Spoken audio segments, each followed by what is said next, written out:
Hello warriors, this is Dr. Santosh More from Manas Urja Academy. आज हम कौमार भृत्य right इस subject के बारे में थोड़ा सा देखेंगे। कौमार भृत्य मतलब बाल रोग राइट। तो उसमें कुछ अध्याय इम्पोर्टेंट है काश्यप संहिता में, जैसे कि लेहन अध्याय, वेदना अध्याय, उसके बाद दंतजन्मिक अध्याय वगैरह। मतलब ये कुछ इम्पोर्टेंट अध्याय होते हैं जिस पर सवाल होते ही है। तो आज हम देख रहे हैं लेहन राइट। लेहन लेहन मतलब जो आहार जो चतुर्विध प्रकार का होता है उसमें से जो लेह्य है उसकी बात करते हैं, क्योंकि बालकों में या कौमार में लेहन के द्वारा आहार दिया जाता है। ठीक है, ओके। सो ये देखने से पहले आप कुछ पार्श्वभूमि इम्पोर्टेंट है, जैसे कि बच्चों का जो आहार होता है वो इम्पोर्टेंट होता है स्तन्य राइट।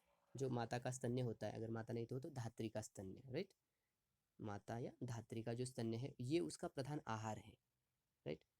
अगर मान लीजिए कि ये आहार मिलना थोड़ा मुश्किल हो जाए या कुछ ऐसी अवस्थाएं तैयार हो जाए ताकि वो उसे स्तन्य कम मिले, तो उसके लिए एज अ सप्लीमेंट्री हम एज अ बूस्टर हम लेहन देंगे। ये याद रखने के लिए ट्रिक है। ठीक है, कि लेहन अर्हता मतलब लेहन योग्यता, मतलब कौन से बालकों में लेहन देना है राइट।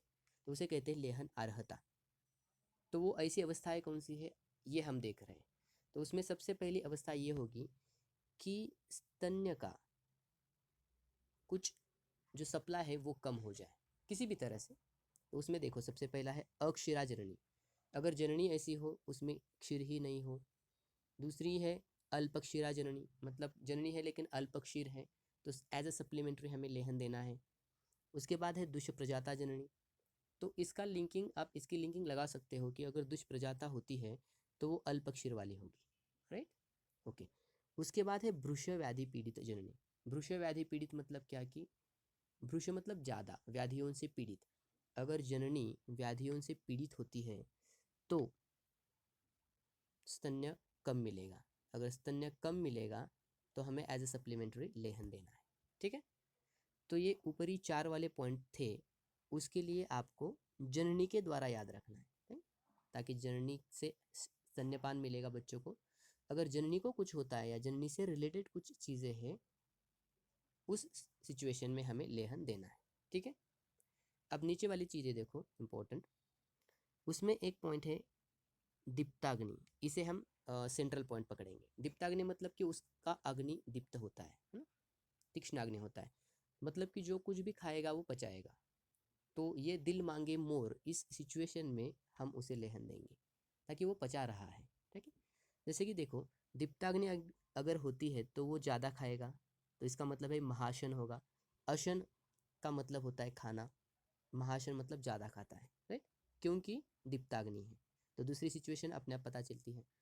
उसके बाद पीतवा पीतवा रुदंतीच, मतलब स्तन्यपान करता है, वो पीता है लेकिन तब भी वो रोदन करता है, रोता है, क्योंकि ये दिल मांगे मोर इस टाइप में। ठीक है, ओके। तीसरी बात अनिद्रा निशी की है। अनिद्रा निशी, इसका संबंध हम इस पॉइंट से भी लगा सकते हैं कि पीतवा पीतवा रुदंतीच, और ये रात भर रोता रहता है, सोता भी नहीं है। अनिद्रा निशी का मतलब होता है कि रात भर नींद नहीं आती उसे। ठीक है, तो ये चार पॉइंट एक साथ हैं, जैसे कि दीप्ताग्नि, महाशन, पीतवा पीतवा रुदंतीच और अनिद्रा निशी राइट। अब जो तीसरे पॉइंट है मतलब लास्ट के तीन पॉइंट, इसके लिए हम अलग से याद रखेंगे। ठीक है, जैसे कि अल्पमूत्र पुरीश, कृश, लेकिन वो निरामय हो। निरामय मतलब कि उसे कोई व्याधि नहीं हो लेकिन कृशता है, केवल कृशता है, तो उसे ब्रूहन करने के लिए हम लेहन देंगे राइट।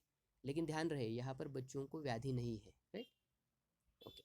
उसके बाद है वात पित्त प्रधानता, और हमें ये जनरली पता होता है कि जो कृश होता है उसमें वात पित्त की प्रधानता जनरली होती है, खासकर केवल वात की प्रधानता होती है, लेकिन याद रखने के लिए आप रख सकते हो कि वात पित्त प्रधानता होती है। तो इन तीनों का संबंध एक साथ लेना राइट। तो अगर लेहन अर्हता हमें ये पॉइंट याद रखना हो तो हमें तीन पॉइंट में हम याद रख रहे हैं। पहला पॉइंट है जननी, दूसरा पॉइंट है दीप्ताग्नि, दीप्ताग्नि अग्नि का दीप्त होना। उसके बाद है कुछ ऐसी सिचुएशन जैसे कि कृशता वगैरह, लेकिन वो व्याधि नहीं है, केवल अवस्था है कृश राइट, क्योंकि उसे ब्रूहन करने के लिए हम लेहन दे रहे हैं। ठीक है। तो कुल मिला के इस स्लाइड में क्या है देखो कि लेहन अर्हता ऐसी सिचुएशन में देना है जहाँ पर क्षीर का या मातृस्तन्य का कुछ अभाव हो, एक पॉइंट। दूसरा पॉइंट, उस कौमार में या बालकों में ही कुछ दीप्ताग्नि जैसी अवस्था होगी तो वो पचा लेगा, मतलब कि यहाँ पर दीप्ताग्नि ये टाइप होगा, राइट, दीप्ताग्नि। और लास्ट वाला पॉइंट होगा कि जो कृष्य होगा उसके लिए हमें लेहन देना है। ठीक है, ओके। अगर इसमें आपको कुछ समझ में नहीं आता है तो आप कमेंट बॉक्स में कमेंट लिख लेना, ठीक है।